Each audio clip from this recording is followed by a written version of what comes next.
Aunque ha sido poco atendida en la opinión pública, la reforma fiscal que aprobaron en Estados Unidos el pasado 2 de diciembre y que podía estar completada antes de Navidad, puede tener impactos negativos para el país, incluso mayores que la eventual cancelación del propio Telecán.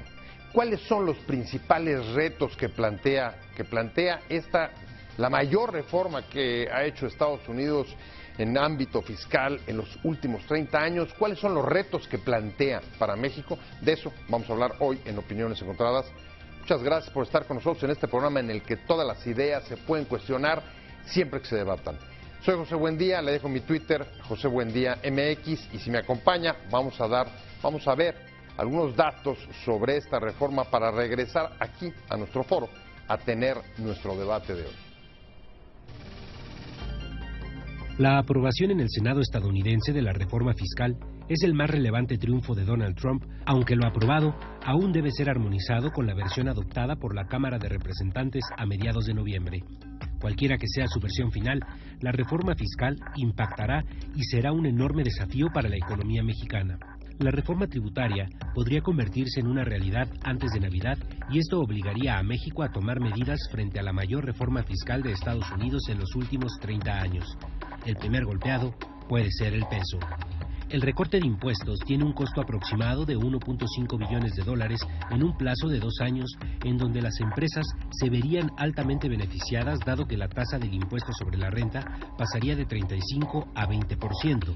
Ambas iniciativas palomearon el recorte de impuestos, la simplificación de la escala de las personas físicas y la ampliación de las deducciones para la clase media. Las principales diferencias entre las iniciativas son en aspectos internacionales, como el sistema territorial para dividendos, el impuesto por única vez a ciertas utilidades retenidas en el extranjero y la eliminación del acreditamiento por impuestos pagados por subsidiarias en el exterior. Entre los demócratas y una minoría de republicanos persiste la preocupación respecto al déficit presupuestario que ocasionará la reforma fiscal, sobre todo por dudas sobre si el crecimiento económico sería suficiente para compensar el faltante de ingresos fiscales. ¿Qué debe hacer y cómo debe prepararse México? Posiciones. El presidente Donald Trump señaló a través de Twitter que estamos a un paso de ofrecer reducciones masivas para las familias. Esperamos poder firmar un proyecto final de ley antes de Navidad. Agregó que es la más grande ley sobre fiscalidad y reducción de impuestos de la historia que acaba de ser aprobada en el Senado. Ahora, esos formidables republicanos buscarán la aprobación final. Gracias a los republicanos de la Cámara de Representantes y del Senado por su trabajo y compromiso. Paul Ryan, presidente republicano de la Cámara, expresó que por primera vez desde 1986 la Cámara y el Senado adoptaron una gran reforma fiscal. Una oportunidad como esta solo se presenta una vez por generación. Debemos aprovecharla. El Fondo Monetario Internacional indicó que, por tratarse de la economía más grande del mundo, tendría grandes repercusiones a nivel mundial y, en el caso de México, el reto está en fortalecer su sistema fiscal. La firma Procopio, Cory, Hargreaves and Savage en San Diego explicó que el impuesto obligatorio a la repatriación de capitales puede provocar que multinacionales que operan en México lleven a cabo distribuciones de dividendos importantes hacia sus matrices en Estados Unidos, lo que podría impactar planes de inversión futuros de dichas subsidiarias en México que se hubiera realizado con una reinversión de utilidades. Arrancamos con Opiniones Encontradas. Muchas gracias por estar con nosotros. En los últimos días ha ocurrido una reforma fiscal muy importante en Estados Unidos. No se le ha dado aquí toda la difusión que creo que merece, porque el impacto que puede tener sobre la economía mexicana no es menor. De esto vamos a hablar hoy. ¿Qué es lo que México debe de preparar para enfrentar una reforma fiscal, la mayor que ha ocurrido en Estados Unidos en los últimos 30 años, la mayor desde 1986, y que sin lugar a dudas va a tener repercusiones hondas en la economía mexicana? Larry Rubin, como siempre, un placer tenerte con nosotros. Pepe, al contrario, candidato a la embajada de Estados Unidos acá en México. Como siempre, ya amigo de este programa. No, muchas gracias y gracias por el espacio. Un placer de verdad tenerte. Fausto Barajas, como todos los miércoles, o ya casi todos los miércoles, casi para... gracias por estar aquí, Fausto. No, gracias, Pepe. Buenas tardes, auditorio. ¿Qué tal, Larry? ¿Cómo estás? Fausto, buenas tardes. Un placer, y a mí me gustaría casi que me contradijeras, Larry. de lo que acabo de decir? Pues mira, yo creo que no va a tener repercusiones hondas, que no va a ser negativa, que no nos va a afectar. Digamos, si Pero lo creo que maneja va a ser México difícil. bien, va a ser Ajá. muy positiva. ¿Y qué tiene que hacer México, naturalmente? Es tener una reforma fiscal integral. Sí urge, porque Estados Unidos de repente va a bajar una tasa del impuesto sobre la renta del 20%, ¿no? Y ahí definitivamente... Del 35 al 20, ¿no? Del 35 al 20. Y la tesitura que tiene el Departamento del Tesoro, al igual que el presidente Trump, es bajemos los impuestos para fomentar a la empresa que emplee más personas, que cree más inversión, y eso creo que es la tesitura que también se debe manejar en México, que se bajen los impuestos y que se acrecente la base tributaria, ¿no? Porque hoy en día los pocos que pagamos impuestos, verdaderamente pues no se les puede escurrir demasiado, ¿no? Yo creo que ahí es donde tenemos que enfocar para que México sea competitivo en la región, que también lleve a cabo una reforma tributaria y de esta forma continúe recibiendo la inversión que ha recibido hasta hoy en día, ¿no? Y esto hará de la región Norteamérica pues definitivamente muy competitiva. Larry dice una reforma o las respuestas que debe dar México que urgen. ¿Qué significa urgir desde tu punto de vista, Fausto, en la temporada electoral que comienza el 14 de diciembre con las precampañas y que no nos va a soltar hasta primero de julio, cuando sean las elecciones presidenciales, si bien nos baja? Porque luego viene la transición, el periodo de transición del gobierno, por no hablar de un eventual conflicto postelectoral. Es decir, ¿cuándo vamos a poder atender esa urgencia? A ver, yo creo que los candidatos, al observar esto, sí tienen que plantear esquemas nuevos. Una, por la parte reactiva, de lo que puede llegar a implicar. Porque yo creo que aquí hay todavía muchas cosas que hay que analizar a detalle. Por ejemplo, el hecho de que baje la tasa corporativa de Estados Unidos de 35 a 20, si ya queda en definitivo así, va a haber, si hay que checar o analizar si todas las deducciones se van a poder hacer. Ejemplo, hoy en día, en muchos estados en la Unión Americana, tienes impuestos locales, los cuales a veces se deducen de la tasa corporativa. La propuesta de reformas en una de estas incluye que varias de estas deducciones no se vayan a poder hacer, por lo cual a lo mejor el neto no es de 35 a 20 así. Entonces, o sea, no son 15 puntos. Sin duda van a bajar los impuestos brutos. Claro. Okay. Entonces yo creo que sí va a haber que analizar profundamente qué implica la reforma fiscal en Estados Unidos para ver qué plantearse aquí. Una, la parte reactiva, es decir, bueno, ¿va a tener o no impacto real en inversiones? Y dos, si es un llamado de atención, porque en varios países del mundo sí estás viendo una reforma fiscal en algunos países, muchos hacia bajar impuestos compensados con impuestos generales o de otra manera, incluso con esto que se está manejando de la renta básica. O sea, se está generando un gran debate en torno a cómo se financian los estados y cómo gastan. Entonces yo creo que México sí tiene, o sea, porque tienes en el debate lo que está pasando en Estados Unidos, que de una u otra forma va a impactar en México, no sabemos de qué tamaño. Dos, y tienes en el debate cosas como la renta básica, que te pegan desde el punto de vista del gasto de un gobierno para generar bienes públicos o transferencias de ingreso a la población. Entonces sí creo que todos los candidatos en México tienen que reaccionar, no nada más a decir esto está pegando aquí, sino decir, a ver, creo que la reflexión tiene que ser más profunda de qué tipo de reforma fiscal necesitamos, que creo que ya urge en México. México no ha hecho reformas fiscales de veras, ha hecho misceláneas. O sea, lo que dirías es, por lo pronto, lo mínimo que esperarías es que los candidatos se hicieran cargo de este tema y plantearan este debate como parte de las discusiones de las campañas. No, sin duda, a ver, y lo hemos mencionado aquí en otras en el programa. Desde ahorita que se aprobó el presupuesto, en México tienes un tema serio de debate, decir, el presupuesto es mucho poco, necesitamos más impuestos para financiar más médicos, enfermeras, más gasto en seguridad social, más gasto en policía, más gasto en maestros. Ahora, convendrán que al menos, por ponerle un calificativo, es poco sexy un tema de discusión de impuestos en plena campaña electoral. ¿Tú lo esperas?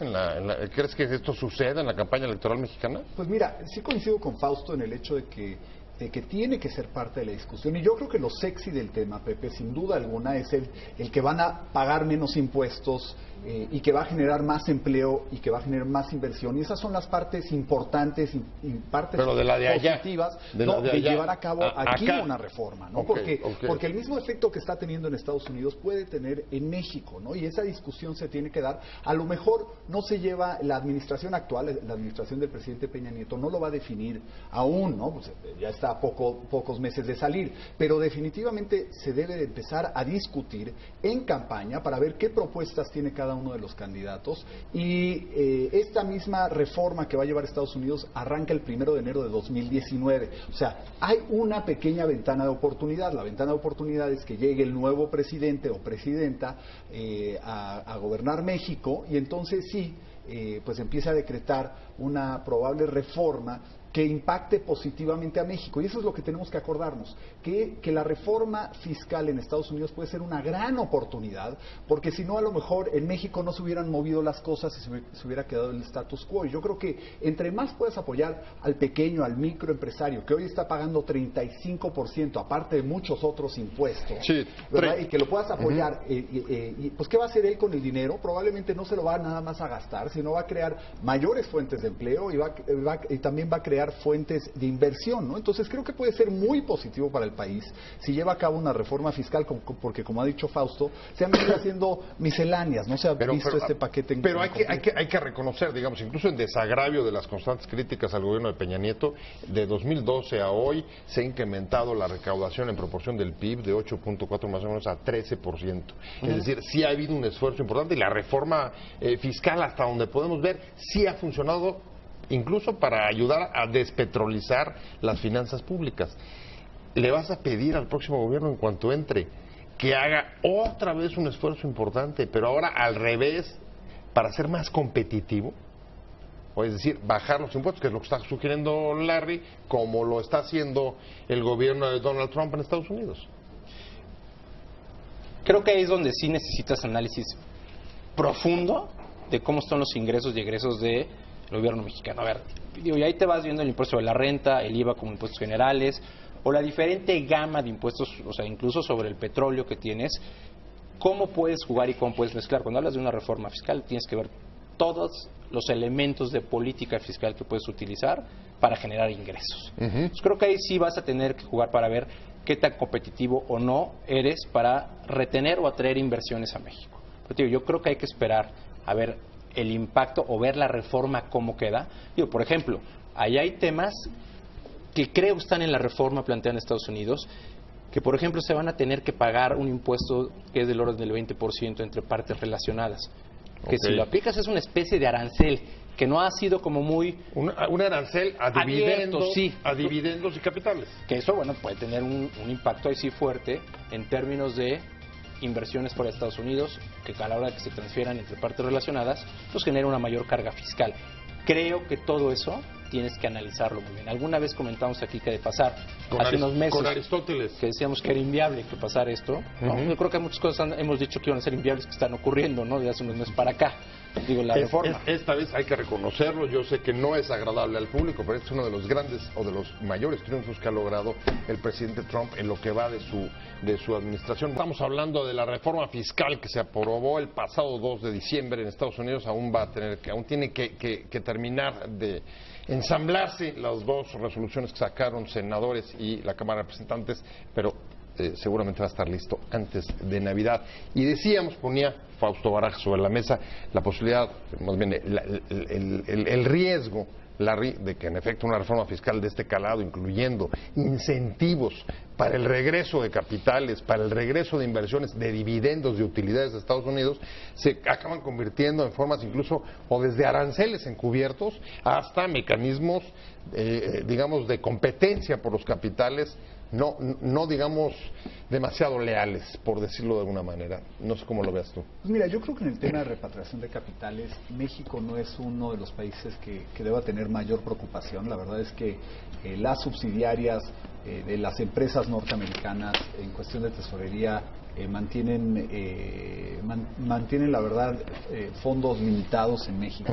Yo creo que la preocupación son otros mercados, ¿no? Los mercados particularmente diferentes islas del Caribe, otros países con con sistemas más laxos, ¿no? Y ahí es donde yo creo que la repatriación de fondos que están poniendo en esta reforma va a tener un impacto muy positivo, sin un impacto que le pegue a México en ese particular rubro. ¿Por qué? Porque va de repente a abrir las puertas a empresas norteamericanas que no habían podido repatriar sus fondos para llevarlos a Estados Unidos. ¿Y qué van a hacer con ellos? Pues van a invertir en Estados Unidos y van a crear mayores fuentes de empleo. Ahora, la gran ventaja que tiene México es la geografía, ¿no? Y entonces, naturalmente, para una empresa, llamemos una automotriz, pues realmente el repatriar fondos a Estados Unidos también tiene un impacto hacia el mercado mexicano. ¿Por qué? Porque pues, los automóviles que se fabrican en México tienen que incrementar, porque probablemente va a haber más gasto en Estados Unidos. Entonces, el gasto del consumidor norteamericano va a tender a subir. Y eso va a hacer que México, que es gran proveedor por NAFTA y por el Telecán de Estados Unidos, pues va a tener que incrementar también. Entonces, ¿qué va a generar en México? Mayor empleo y obviamente mayor inversión. Yo creo que lo que hay que tener especial énfasis ahorita, que son las campañas, es empezar a tocar este tema, como decía Fausto. ¿Por qué? Porque se necesita un diálogo abierto, ¿no? Y más ahorita en un periodo electoral donde se pueden ir debatiendo puntos de vista, se pueden analizar un candidato a otro candidato sobre sus propuestas fiscales, y ahí verdaderamente empezar a construir lo que mejor convenga a México. Pero en mi tesitura, lo que mejor conviene a México es que sea lo más amigable a la inversión, y ahí es donde el bajar la tasa fiscal pues tiene una apuesta muy importante para la inversión extranjera y sin duda alguna para el crecimiento del micro, pequeño y mediano empresario en este país, ¿no? Entonces eso va a tener un impacto muy importante y muy positivo porque genera empleo y genera inversión. O sea, lo que estaría diciendo un poco es, frente a la reforma fiscal de Estados Unidos, México, para ser competitivo, tiene que tiene que ofertar y ser más atractivo en términos de propuestas fiscales. ¿Tú lo compartes eso? Oh, sin duda. A ver, o sea, bajar la tasa, entonces sería. Yo creo que sí vas a tener que analizarlo y vas a tener que entrar a ver de qué tamaño es. O sea, porque también aquí van a jugar factores como, a ver, tú bajas la tasa ya, pero la estructura de costos, o sea, también hay que ver qué tanto impacta, al menos en México, la salida de inversiones o la no venida de inversiones aquí. Claro. ¿A qué voy? La estructura de costos por las leyes laborales, el salario más alto en Estados Unidos, es diferente para las empresas. Por lo tanto, la utilidad y luego lo que vas a pagar de impuestos puede ser menor a la estructura de costos que tienes aquí en México. Entonces, yo creo que va a ser también sector a sector ir observando cómo son las estructuras de costos para ver el impacto real que te tiene la bajada de impuestos. Pero sin duda, sí, creo que es una llamada de atención para ver qué puedes hacer aquí. Digo, ya se necesitaba y se necesita hacer una reforma fiscal de fondo en México. O sea, de lo que hemos hablado, ingresos y egresos, hablando como la hacienda pública. Entonces, sí, esto te debe generar, al menos en las campañas, un debate público más fuerte para ver qué haces con el régimen fiscal mexicano, o sea, cómo le entras. O sea, aquí puedes empezar a hablar nuevamente y que aunque genere rispideces es, si bajas esto, compensas con impuestos generales, por ejemplo el IVA, si hicieras una regla de 3, así simple, digo, y repito, simple y sin mayor, y bajas de 30 a 20, ¿cómo se llama? El impuesto sobre la renta corporativa. Las empresas bajas más o menos, simple, sin mayor análisis, unos 250, 300 mil millones de pesos la recaudación por parte del ISR al gobierno federal. Pero tú subes la tasa, por ejemplo, para compensar de qué tamaño tiene que ser la subida en el IVA.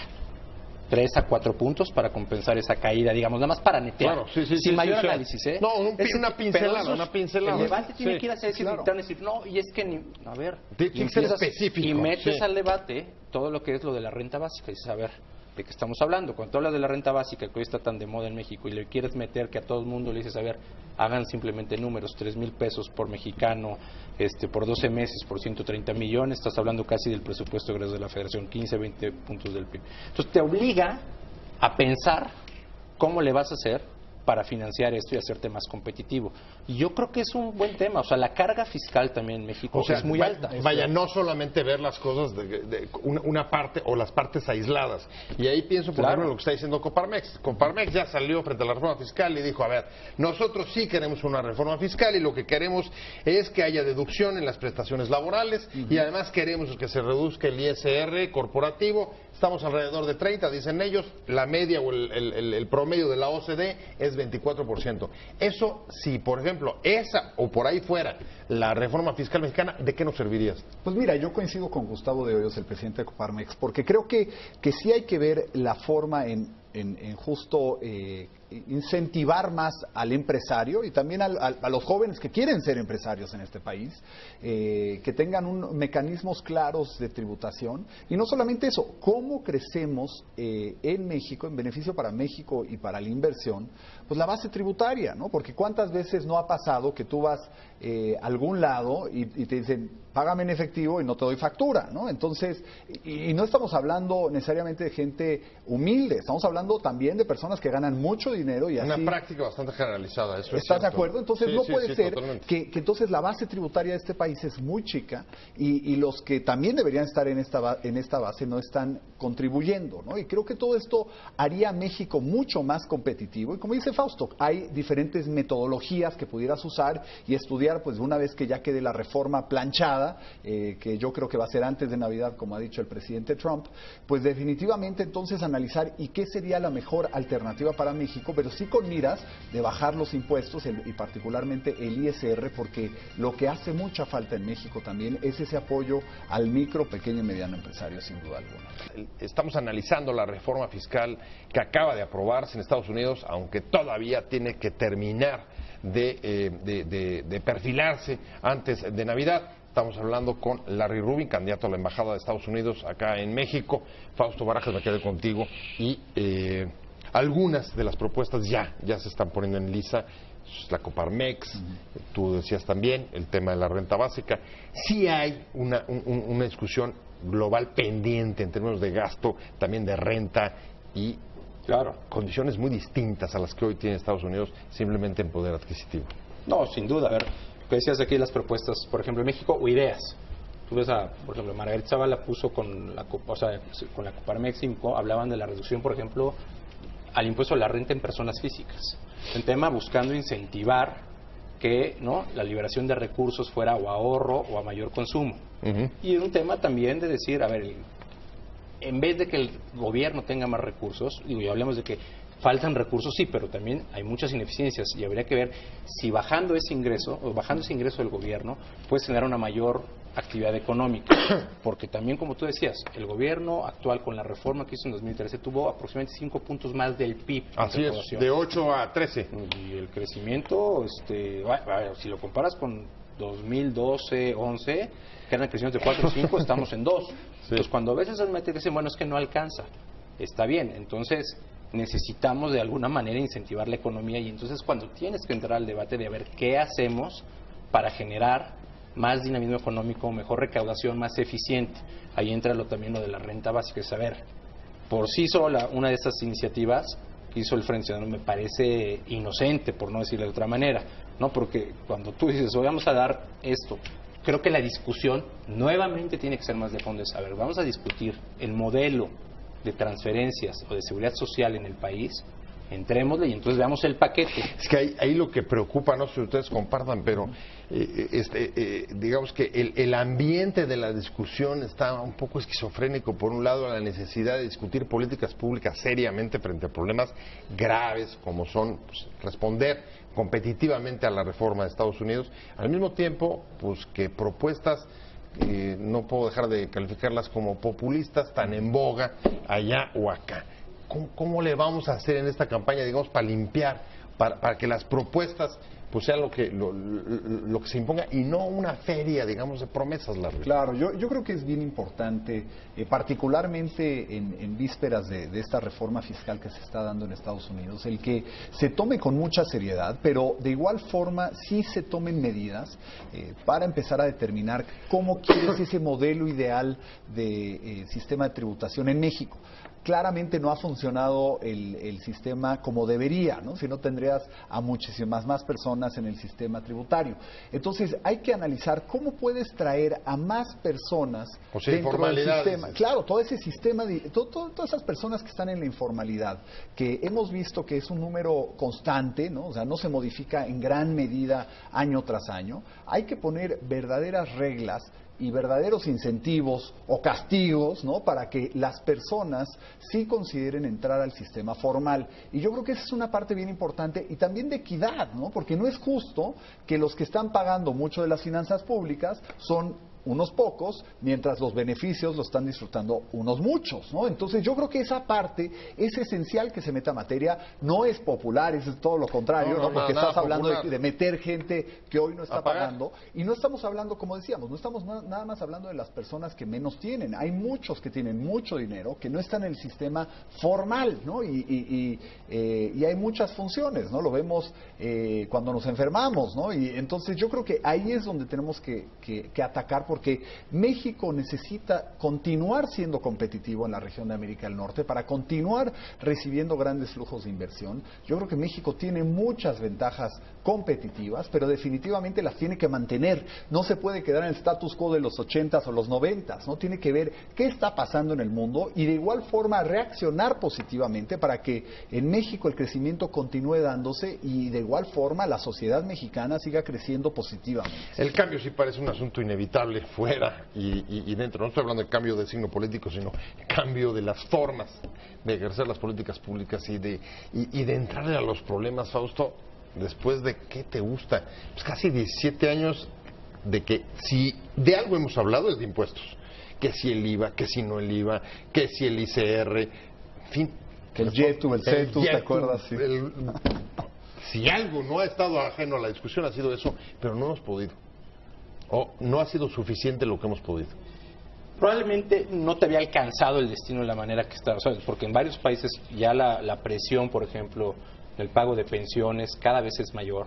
Cada vez ves que los ingresos que reciben los gobiernos se destinan simplemente a pagar, por ejemplo, pensiones, deuda, y cada vez menos a servicios públicos, lo cual te está generando también una presión fuerte intergeneracional que obliga al debate, que pues, nuevamente, como decía, lo de la renta entra ahí, claro, ¿no? Estas partes donde el debate se necesita un amortiguamiento social, incluso con el tema de la cuarta revolución, ¿no? Es decir, mientras se genera desempleo en muchos sectores de las diferentes economías por el cambio tecnológico, ¿cómo reentrenas a la gente en lo que se puede cambiar otros sectores o tiene al menos ¿cómo la relocalizas? Entonces, todo ese tipo de cosas son recientes, es de unos 5 años para acá el debate, y cómo ha venido también cambiando después de la crisis del 2009 los temas sociales, ¿no? Cada vez se está volviendo un debate mucho más fuerte de hacia qué están destinando los egresos de los gobiernos y cómo se están financiando. Yo creo que sí es un tema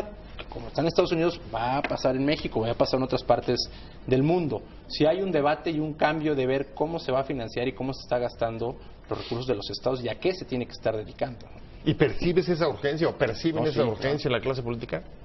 No, a ver, ¿Los políticos en este país están siendo conscientes de la urgencia de dar respuestas a este cambio tan acelerado? ¿Qué perciben? Pues mira, espero que con organizaciones como Coparmex y otras organizaciones mexicanas que entienden la dinámica y la importancia del empleo, ¿no? Y de la inversión, porque están en ello, están en ese, pues están creando fuentes, ¿no? Y para ellos es muy importante. Creo que esa presión debe de continuar y debe de darse. Ahorita es un momento clave, porque ahorita empiezan a discutir y los políticos quieren votos, ¿no? Entonces, creo que ahorita es cuando se puede discutir. A lo mejor ya entrando un nuevo presidente puede hacer o no caso, ¿no? Pero ¿qué le escala más? ¿La presión de dentro, o sea, la demanda de votos, o la presión de fuera, el impacto de una reforma como la de Trump? ¿Qué cala más? La de afuera es, o sea, me refiero muy seria en términos de que sí eventualmente tienes que ver qué va a pasar en la economía. Sí. La otra, pues es lo que sí te puede generar es un debate poco estructurado y que de repente salgan estas ocurrencias de que la renta básica solita dice, a ver, ya hicieron sumas y restas. O sea, lo que deberías ver es no casos aislados de ofertas y promesas así grandilocuentes, sino un planteamiento más serio de ver qué vamos a hacer con la hacienda pública, cómo le vamos a entrar, cuánto nos está faltando, cuánto requerimos, de dónde lo vamos a sacar, cómo. No es cuando dicen en México se recauda poco. A ver, comparado con la OCDE, si tú ves los impuestos federales, estás en la tabla media. El problema es cuando tú sumas en un país de la OCDE, Estados Unidos, México, y sumas toda la recaudación, pues claro que se cae, porque en Estados Unidos los estados u otros países de la OCDE, sus estados recaudan muchos impuestos locales. La nuestra, yo creo que no llega ni al 2% del PIB. A ver, a nivel local estamos con, digamos, de las más bajas capacidades para recaudación, pero ¿qué tal, por ejemplo, en términos electorales? Ya no voy a la que viene, a la que acaba de pasar, la tarjeta rosa en el Estado de México. Imagínate estar discutiendo, con todo cariño para lo que sucedió en el Estado de México, pero estar discutiendo la tarjeta rosa cuando tienes enfrente una reforma como la de Mr. Trump. No, y adicionalmente, que también ha sido parte del enfoque del secretario del Tesoro en Estados Unidos, es no solamente buscar el incrementar, como dirían, el top line, sino cómo cortas también los gastos, ¿no? Porque es fácil querer buscar formas de recibir más ingresos, pero también hay que ver dónde cortas egresos a lo mejor innecesarios, a lo mejor populistas, ¿no? Egresos que no te dan un retorno adecuado o que están mal utilizados. Muchas veces pues, lo que cuesta corrupción en México es muchísimo, ¿no? En diferentes sectores tan estratégicos como es salud, por ejemplo, ¿no? Entonces, la eficiencia del gasto público es una parte muy importante que hay que meterse a analizar. O sea, no es solamente, como decía Fausto, no es solamente ver una parte de que bajen impuestos, tienes que verlo en su gran total y hay que ver cómo puedes, como nación, también ver dónde cortar gasto, ¿no? Porque ese es el otro tema, yo creo que pones el dedo en la llaga. Es difícil meterte en un tema tan complicado como una reforma fiscal integral, por utilizar ese calificativo, sin meter el tema corrupción. Es que la gente no se involucra, ¿o cómo ves tú? A ver, yo te digo, cuando tú hablas de bajar impuestos, o sea, yo creo que un principio básico es que el gobierno está reconociendo que debe reconocer, o sea, creo que sí debe ocurrir algo que nunca ocurrió. El que se debe apretar el cinturón es el gobierno, no los ciudadanos, no la gente. Y ese principio pasa por decir, si bajas impuestos, lo que estás diciendo es, apuesto a que la actividad económica es un principio económico. El dinero invertido o gastado a través de la gente es mucho más productivo que en manos de los gobiernos. Entonces, bajo ese principio es, si puedes bajar los impuestos sobre la renta e irte a impuestos generales, es mucho más eficiente. Y de ahí tendrías que empezar una reestructura. Incluso a lo mejor te falta más ingreso al gobierno. Pero lo que debemos entender, como hemos dicho, es, a lo mejor es para mejor policía, más capacitada, mejores médicos, mejores enfermeras, mejores maestros, mejor pagados. Entonces eso a lo mejor necesita más recursos. Entonces hay que ver de dónde se financia. Lo que no puedes hacer, seguir incrementando el impuesto de la renta para seguirle quitando a una parte reducida de la sociedad pequeña, claro, para que siga impuestos sobre la financiando. renta sin acabar ni hacer una reforma, por ejemplo, policial de las instituciones de justicia y al mismo tiempo tener escándalos como los de los gobernadores. Claro, y analizar como se ha hecho en Estados Unidos si todas las secretarías son necesarias, son instituciones que la carga laboral es enorme, ¿no? Y por temas populistas muchas veces, por ejemplo, en ejemplo de Estados Unidos se incrementó el número de empleo del sector público en gran medida porque eran medidas populistas, ¿no? Entonces, para ganar el voto, pues hay que hacer otra secretaría en donde vamos a tener otros 10,000 empleados que van a votar por el Partido Demócrata, ¿no? Y no era eficiente,